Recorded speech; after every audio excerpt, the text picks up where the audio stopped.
Why does a mother murder her own? It's very hard to understand why someone would kill their children. They're not thinking clearly. A house of horror is ruled by a monster. She said, when Mom's done with me, she's gonna kill you.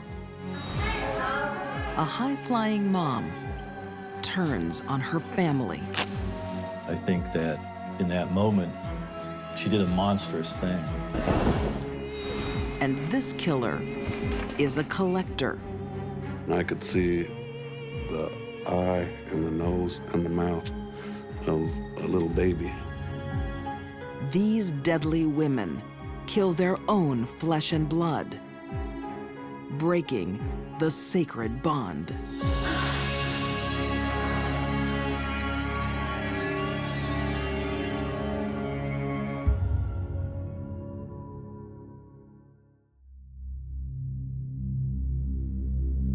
Terry Walker is a survivor. A woman with a terrifying past. To be honest, it was such a far-fetched story that they kind of thought I was making it all up. But no imagination could conjure this shocking truth.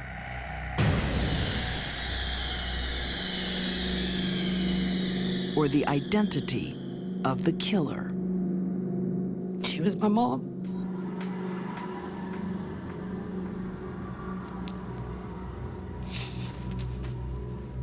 She's my mom.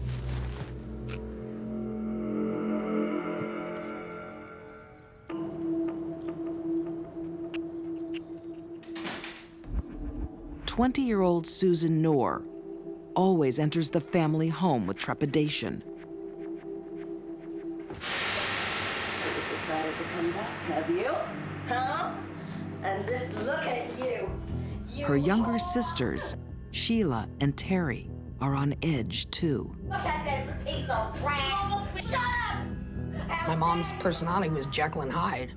One minute she could be the most loving person in the world, the next minute you were scared you were gonna die. You see that? And you're gonna grow up and look like her, are you? Her sense of discipline and abuse were so far out of whack that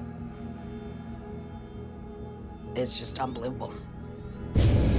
For years, Teresa Noone has been abusing her 3 daughters, mentally and physically. She's burned my back with cigarettes. She's put guns to my head. She's held knives to my throat, handcuffed me and beat me. Hold her, Bonnie. Teresa spares her 2 sons. They're encouraged to help the torment. She liked men, but she didn't like women at all. She was jealous of her daughters. She enjoyed controlling them, controlling the house. There was nothing in her mind but hatred, just sheer rage. And today, that rage escalates to a place it's never been before. My brother Robert was standing behind Susan, holding her back. My sister was fighting to get away. And my mom pulled the gun out and shot her.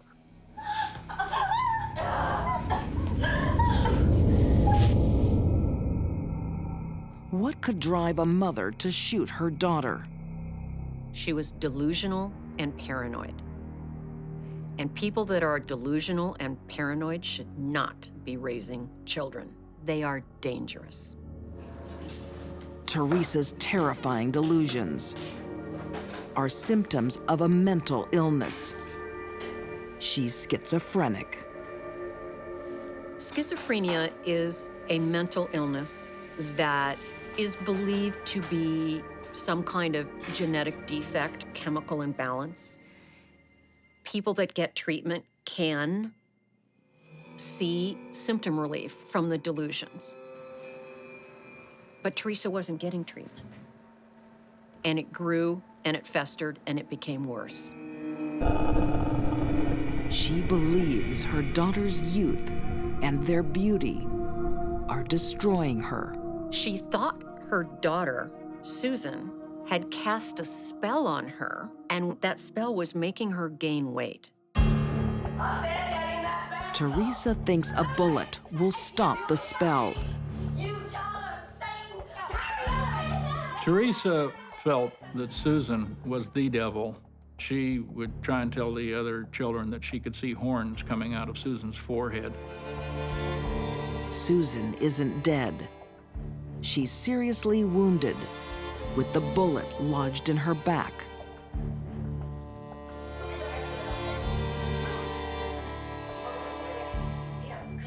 Her mother decides to let her live, but no one calls a doctor. They were afraid of her. They were brought up under her violence. They weren't going to go to the authorities. In the Noone family, a trip to the hospital is out of the question. Susan is left to recuperate in the bath for 2 weeks. The siblings are, part of them is thinking, well, better her than me. They grow up with this. They really don't understand that this isn't how life is in every household. Incredibly, Susan makes a full recovery. But she knows she must leave her abusive mother. My sister Susan would literally beg my mother, Mom, please just let me go, I'll do whatever you ask, just let me go. And my mom told her that if she let her take the bullet out of her back, that she'd let her go. The price of Susan's freedom will be home surgery by her mother's hands. I can see the top. She wanted to remove the bullet that was lodged in her back because she didn't want, at some time in the future, for this bullet to be discovered and for law enforcement to come back and arrest her. My mom hurt later on her stomach. Here we go. And she pulled the bullet out of my sister's back. Hold it. Here she comes.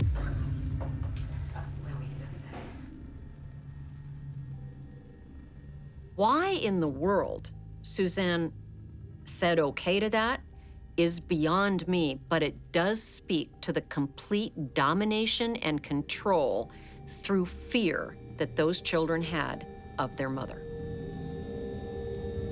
That promise of getting away was worth it.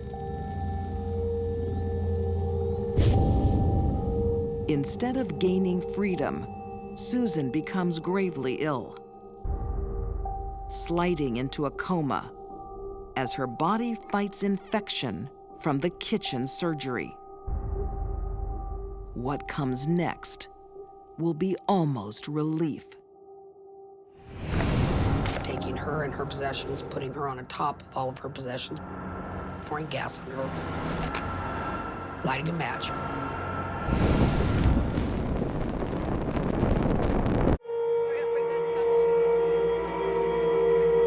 In Sacramento, California, Teresa Noone makes her sons build a funeral pyre.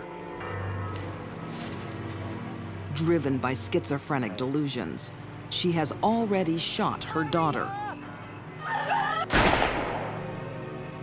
then cut the bullet out. Now, she wants to burn her body. My mother thought that my sister had actually died when she pulled the bullet out of her, and that her body had been possessed by some evil spirit or a demon. In order for her to purge that evil spirit out of my sister's body had to be burned.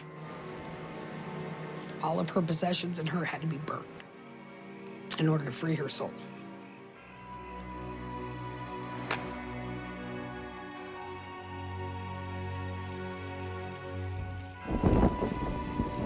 But Susan isn't dead.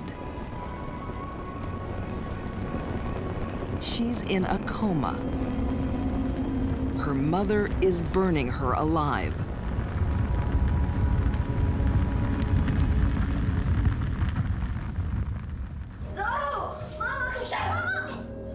With Susan gone, Teresa turns to her next eldest daughter, Sheila. She would force feed her. And if my sister wouldn't eat it all and would get so sick from being force fed, my mother would make her eat that food with the vomit in it. Crazed by violent delusions, Teresa thinks her daughters are making her ugly. Teresa's very existence as a woman was threatened by the presence of her daughters. She believed they were hurting her, that their youth, that their beauty was actually hurting Teresa. I'm gonna climb up the shelf and get to the light. Youngest daughter, Terry, is forced to witness each brutal act. In the height of summer, Teresa locks Sheila in a closet without food or water for over a week. I'm gonna climb up and get to the light. She kept saying she was crawling towards the light. She was gonna crawl towards the light. I need a drink. Drink? Okay, go drink. My mother left the house. She's not. I don't know exactly how long she was gone. It wasn't very long at all. And she left me there. And I tried to give my sister a beer. And my sister had explained to me she didn't want that. She wanted some water. Water. Okay, I'll get you water. Before I could get back to her with the water, my mother was pulling up. So I had to leave her there.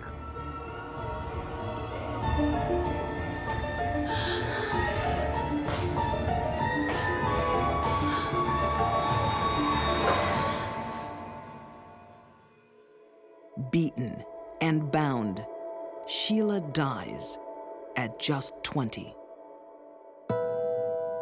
Before she passes, she warns her little sister. She told me, Mom killed Susan. And Susan told me I would be next, and I am. And she said, and when Mom's done with me, she's gonna kill you. Terry finally decides to leave. She runs to authorities, but her story is so grotesque, no one believes her. I had told police officials, I had told a lawyer who went to the police in Sacramento, nobody believed me. So I was starting to doubt myself even. In time, someone began putting the pieces together. Detective John Fitzgerald has 2 unsolved murder cases that seem to confirm Terry's story. One involved a young lady that was located along the highway. She was on fire at the time. We're gonna put your sister in this box. The other case involved a young lady that approximately 1 year later was discovered about 5 miles away at the edge of a small lake, and she had been placed in a box. John Fitzgerald is my personal hero. He is the detective that kept the case open. He's the detective that ultimately came to my house and listened to me.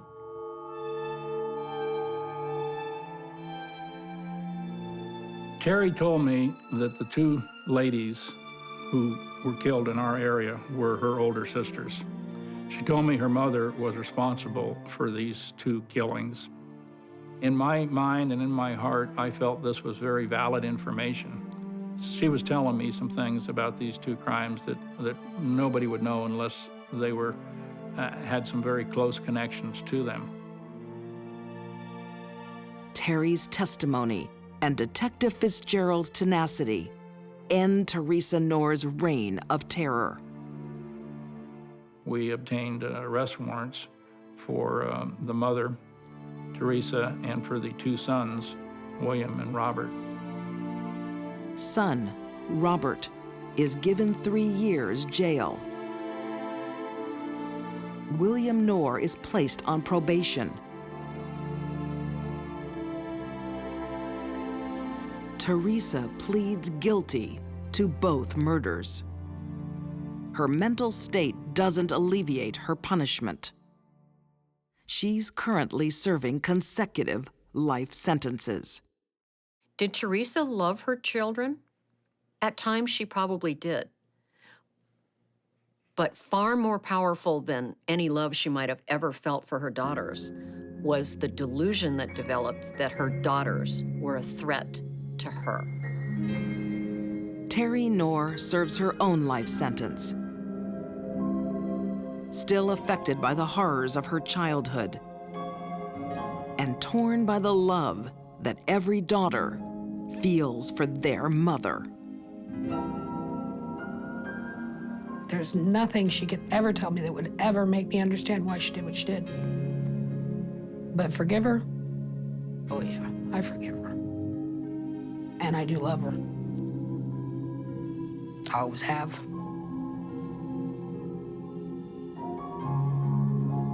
She's my mother.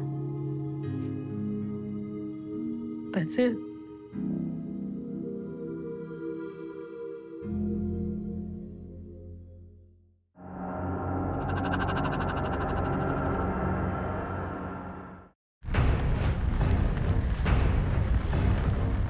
Parents are society's protectors. Kate! Children depend on it for their lives. But some women break the parents' code. Kate, Joe! I can't do it, I'm afraid! Like Deborah Green, one night in Kansas City. You jump now!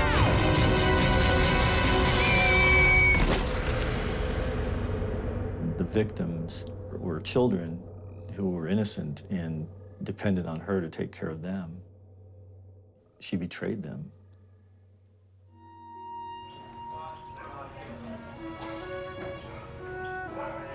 To the world in the early 1990s, this is a successful family.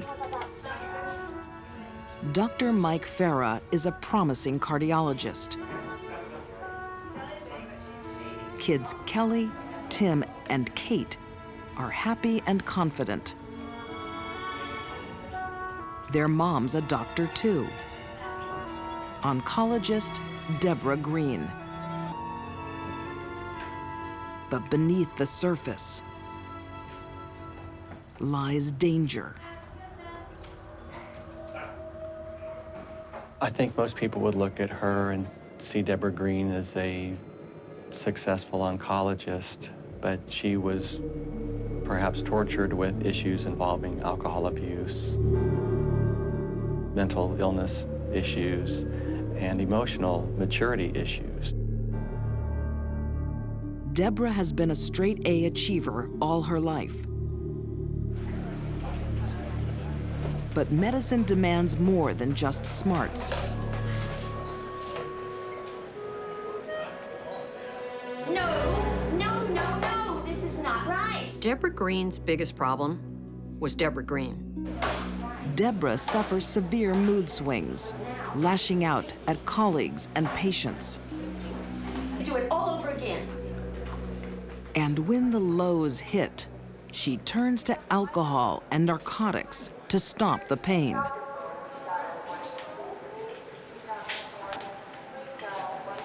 She wasn't cut out for dealing with patients. I mean, she was, very smart and technically maybe a good doctor, but her bedside manner was lacking. Journalist Tony Rizzo investigated Deborah's fall. From valued doctor to ostracized clinician. She quit actively practicing medicine. She did some work like that involved, reviewing records and things like that, but she wasn't really involved with dealing with patients. The moods and the tantrums shut Deborah off from colleagues and family.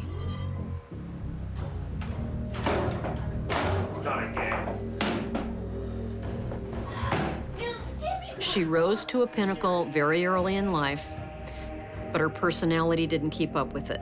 Her self-discipline didn't keep up with it. Her self-control was never there, and it started to fall apart. What are you doing on this place? It's a pigsty. Oh, God. Husband Mike finds her drunk once too often. He threatens to leave and starts an affair. Everything Deborah has is slipping through her fingers. Her career, her prestige, her husband.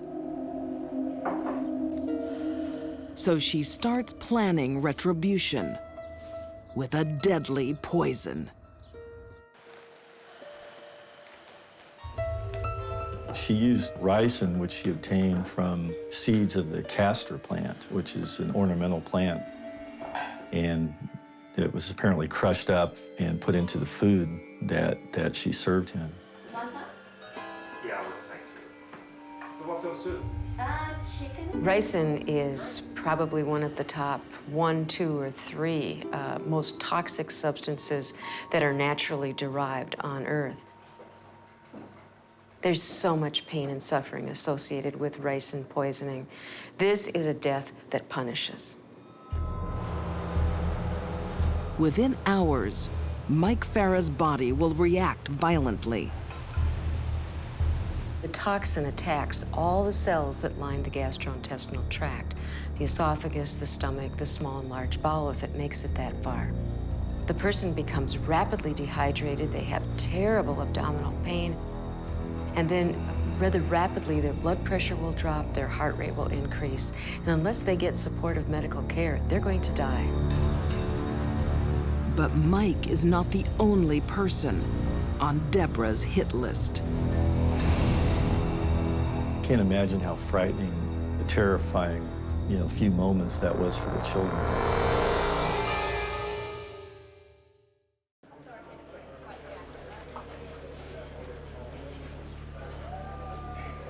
Dr. Deborah Green is having a breakdown.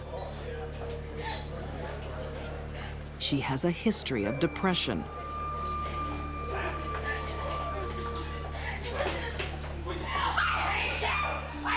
Her husband Mike can't control her.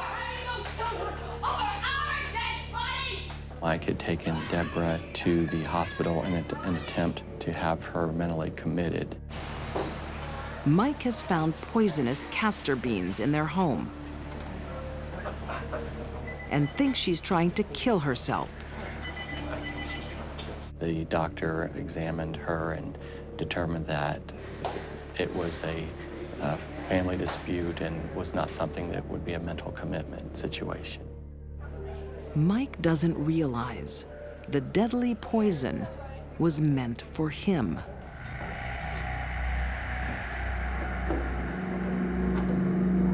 It's the reason he's been so sick lately. The dose wasn't enough to kill him.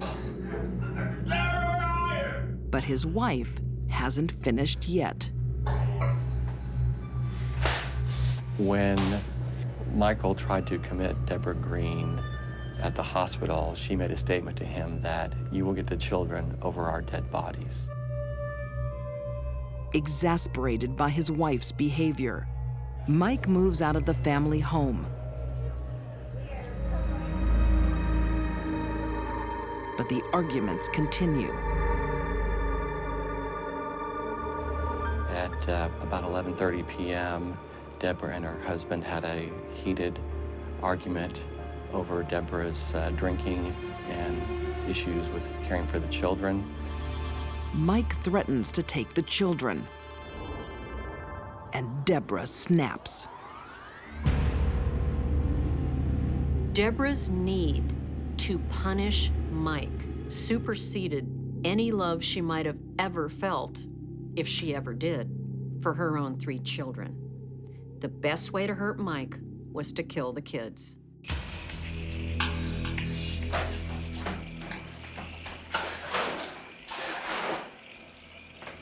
The events of that night were sort of a perfect storm of 3 different factors. She obviously had some mental health issues that had not been addressed. When you put on top of that the heavy consumption of alcohol, and then the angry relationship, I think that in that moment, she did a monstrous thing. She set the house on fire. Upstairs, Tim, Kate, and Kelly are soon woken by flames. Her son, Tim, got on the intercom and asked what he should do during this fire. And Deborah Green told her son to remain in his room and wait for the professionals to arrive. I can't imagine how frightening, terrifying, few moments that was for the children. Kate heads straight for the window. Kate! And makes her way onto the roof. She has a simple choice: jump or perish. Kate, jump! I can't do it, I'm afraid! You jump now! Deborah Green stepped aside and the daughter landed on the ground. It's very hard to understand why someone would kill their children, but you have to remember that the women that would think that murder's the only answer aren't thinking right to begin with. It's a two-story building and someone's completely in flames now. We need you guys Police here now. arrive, along with Mike. What's going on? What's going on? Who are you, sir? But it's too late. I've got to get the children. Please. I've got to get my kids.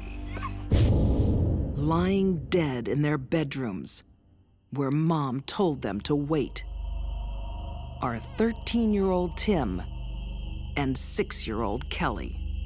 One of the most gut-wrenching scenes was seeing the picture of the little girl, the 6-year-old. When they found her body, she was basically curled up on her bed in kind of a fetal position, but, looked like she was sleeping. I could not begin to imagine how her husband would feel after having lost 2 of his children to what she did. A lot of people were affected by this case. It's just so shocking to have a situation where you have a mother that's capable of doing something like this to her own children. The fire investigators found about 4 different points of origin of the fire. They determined that an accelerant was used and that the fire was intentionally set, that it was arson. Deborah is the prime suspect. She's charged with murdering her children, attempted murder of her husband, and aggravated arson. Found guilty on all counts. She's sentenced to 40 years. If Deborah ever did love her children, by the time she killed them, all of those feelings had long since died. The only thing that mattered in Deborah's life was making Mike pay for leaving her. She did a monstrous thing, but I don't think that necessarily means that she was a monster. But in this case, it was hard to not feel some anger towards her, and the victims were children who were innocent and depended on her to take care of them, and she betrayed them.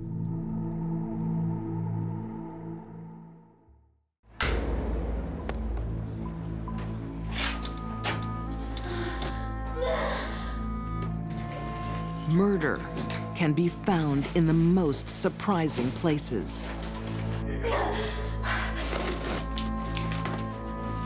There was an orb there about the size of a softball, and it was grayish, leatherish looking. A horrifying secret. And I said to myself, Oh, I hope this isn't what I think it is preserved in storage. I could see the eye and the nose and the mouth of a little baby. She was using murder as a form of abortion.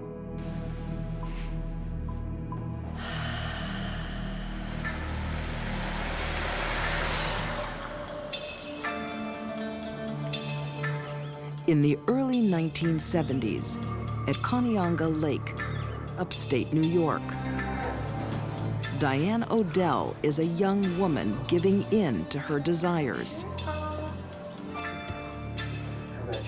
The way Diane was, it was like, now I can do whatever I want because I'm free. And she did. She met the wrong guys, and she got pregnant, and all kinds of bad things happened. Diane is a headstrong go-getter who won't listen to her mother, Mabel. Mabel had no control over her. So if Diane wanted to go out at 2 o'clock in the morning and meet some guy and go for a trice in the woods, that's what she did. Diane's wild ways soon deliver consequences.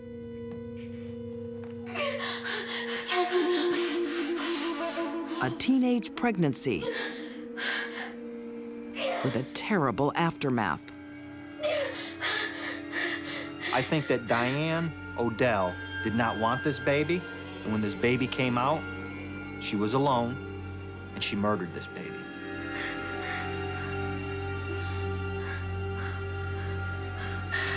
It's easier to kill a newborn baby for some women because the bond, the mother-child bond, hasn't been formed.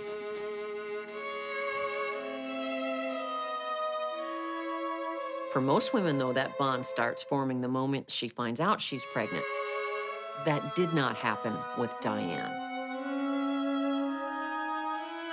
Diane makes another shocking decision. She doesn't dispose of the body. She keeps it in a blue suitcase. Author M. William Phelps has interviewed Diane Odell, asking her, why? Well, one of the reasons she gives me is that she wanted to give the baby a proper burial at some point in its life. And she didn't just want to discard the baby as if it was a piece of garbage. The nameless infant will never be buried.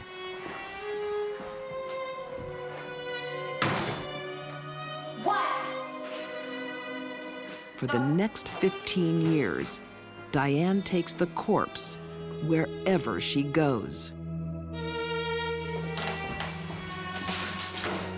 And as Diane and her mother move around the country, she dreams of finding the ideal husband and father. She wanted a man to go out and work during the day while she stayed home with the kids. She lived in that fantasy world of the 1950s and 60s.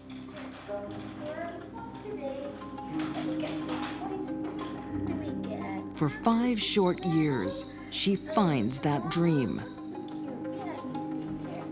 Marriage to James Odell and 3 healthy children. But when the marriage ends, she returns to her wild ways.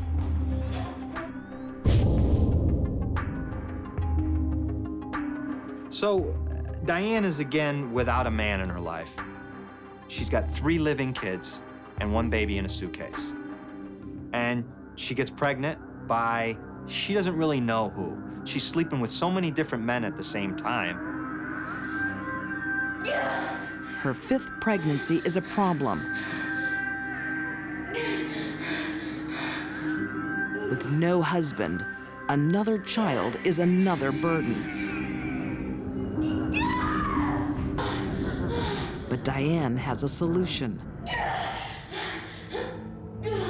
There probably wasn't much decision-making going on in her head to kill that child. It was easy. She'd done it before, and the child wasn't doing her any good. Diane Odell is becoming a serial killer of her own children. Diane's mind was twisted.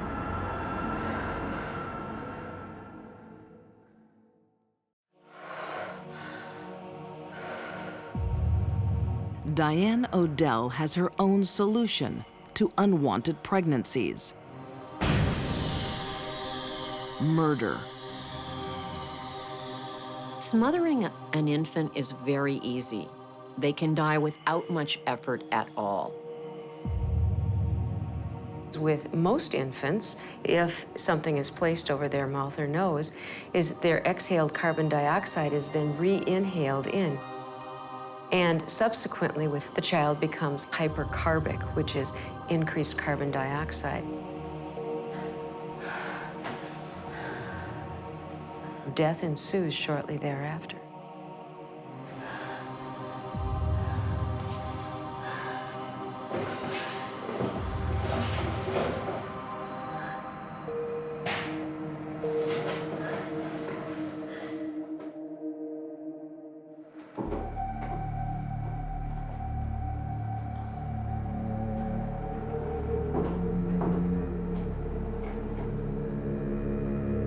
Maybe she did it for guilt. Maybe she did it because she was afraid to leave them behind, thinking they'd be found and she'd get in trouble. Maybe she did it because she could convince herself if she had them, they weren't really dead. We really don't know. Diane's mind was twisted.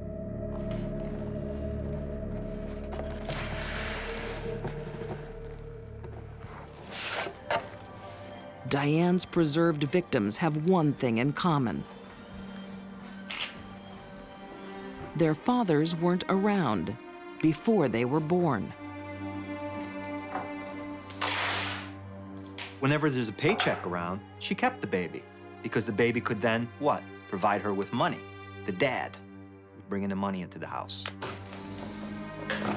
There will be more pregnancies, more boxes.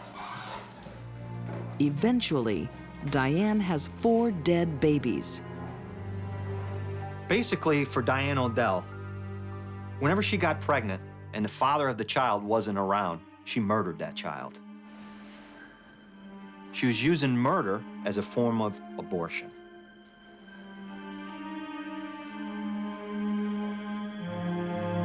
The murders only stop when Diane settles down with a new man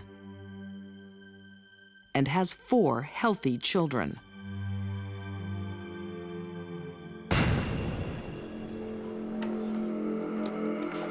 But nearly 20 years later, her dark past will resurface.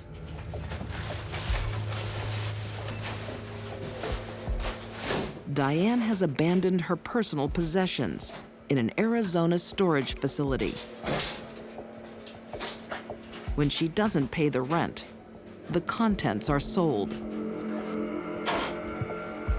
Thomas Bright thinks he's got a bargain.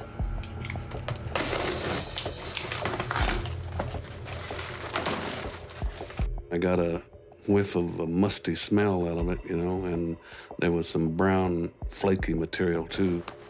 But he's bought himself a crime scene. I said to myself, oh, I hope this isn't what I think it is.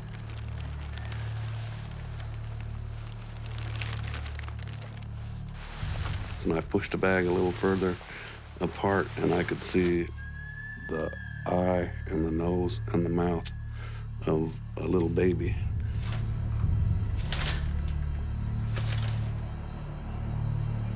Baby in this box. There's a dead baby in the box! Thomas calls in the police. Yeah, I thought I'd pick up some Not stuff. only do they find one baby, as they start digging through the boxes, there's another one. 2 babies. They start digging through more boxes, 3 babies.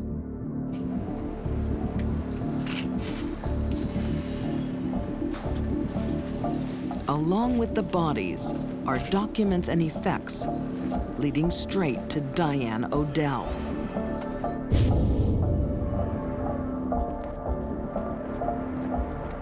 Back in New York, Detective Thomas Scalepi calls in Diane Odell for an extraordinary interview. She was very articulate. She was almost like a grandmotherly type. I mean, she's an older woman, middle-aged. Diane says the babies were all stillborn, and she couldn't afford a proper burial. The odds of that, 4 babies being stillborn, and 8 healthy children that we knew she had, were, to me, was minuscule. If there was some type of foul play, I wanted to get to the bottom of it.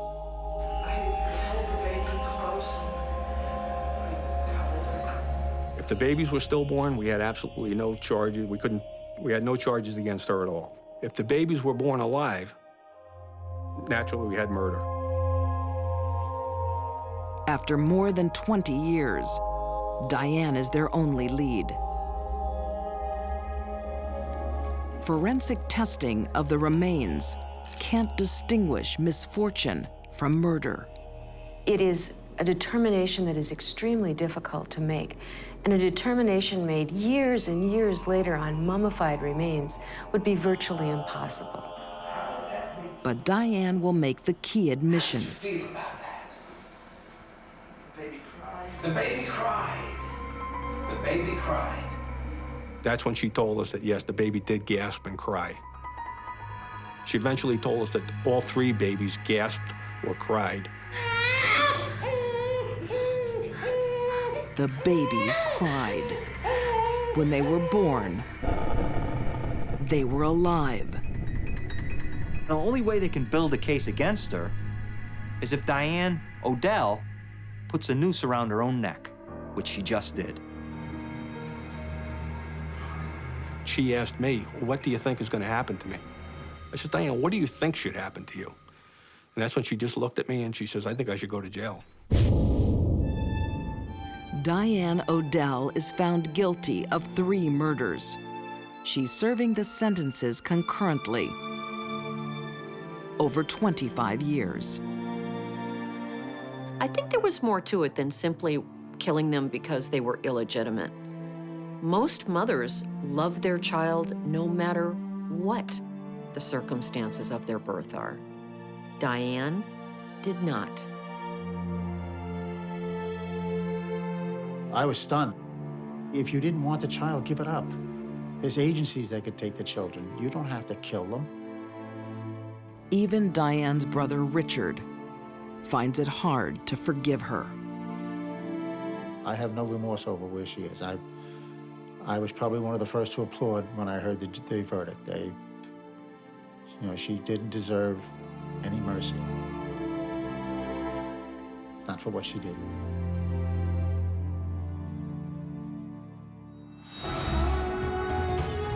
There's nothing like a mother's love from these deadly women.